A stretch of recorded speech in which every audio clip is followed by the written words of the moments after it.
निकट भविष्य में सैंड्रा, जो हिपस्टार नामक एक पॉप समूह की पूर्व सदस्य है, को अपने दोस्त और हिपस्टार के सदस्य जेसा की बदौलत पता चलता है कि उसके पति का एक प्रेमी है। कार्ला द्वारा दी गई मोनोलिथ कार में अपने 2 साल के बेटे डेविड के साथ सैंड्रा कार्ला के माता पिता के घर की ओर जाती है, लेकिन कार्ला की बेवफाई का पता चलने पर यात्रा को मोड़ने और लॉस एंजल्स के लिए जाने का फैसला करती है।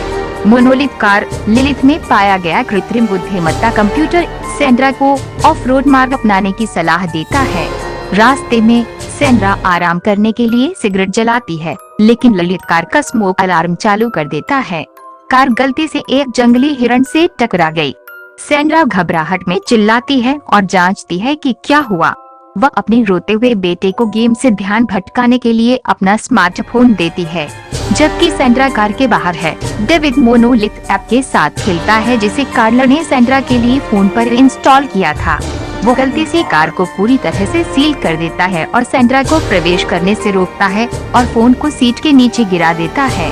सैंड्रा कार को खोलने के लिए अलग अलग तरीकों की तलाश शुरू कर देती है। पास के एक इलेक्ट्रिक चार्जिंग स्टेशन पर मदद ढूंढने की कोशिश करती है, लेकिन उसे कोई नहीं मिलता है और वह रात के लिए कार की छत पर सोती है। बुरे सपनों से भरी एक रात के बाद सैंड्रा मोनोलिथ कार के पास रेगिस्तान में घूमना शुरू कर देती है। उसे एक सुनसान हवाई अड्डे पर एक परित्यक्त विमान मिलता है, जहां वह संकट संकेत बनाने के लिए विमान के मिनी बार से शराब का उपयोग करके कुछ टायर जलाती है और उसे खाली बोतल मिलती है। फिर प्यास लगने पर उसे पानी की एक धारा मिल जाती है। थोड़ी देर के बाद वह मोनोलिथ में लौटती है, जहां उसका बेटा डेविड अपनी बाल सुरक्षा सीट में फंसा हुआ है, सांस लेने के लिए संघर्ष कर रहा है और बेहोश होने लगता है, जबकि एयर कंडीशनिंग बंद होने के कारण कार का तापमान बढ़ जाता है।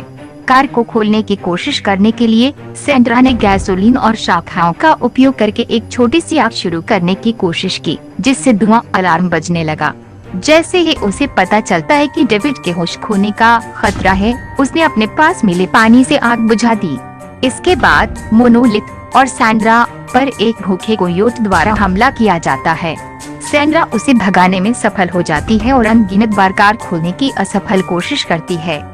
दुःस्वप्न की एक और रात के बाद सैंड्रा ने देखा कि उसका बेटा बेहोश है, भले ही एक दिन पहले उसने अपना हाथ थोड़ा हिलाया था। सैंड्रा को उम्मीद होने लगती है जब उसे पता चलता है कि कोयोट वापस आ गया है। विद्युत स्टेशन पर मिले एक रिंच का उपयोग करके वह कोयोट से निपटने की कोशिश करती है, जो उसके टखने को काटता है। सैंड्रा समझती है कि कोयोट हिरण का शव चाहता है, लेकिन जैसे ही वह भोजन करना शुरू करता है, मोनोलिथ कार पहाड़ी से नीचे उतरते हुए चलने लगती है।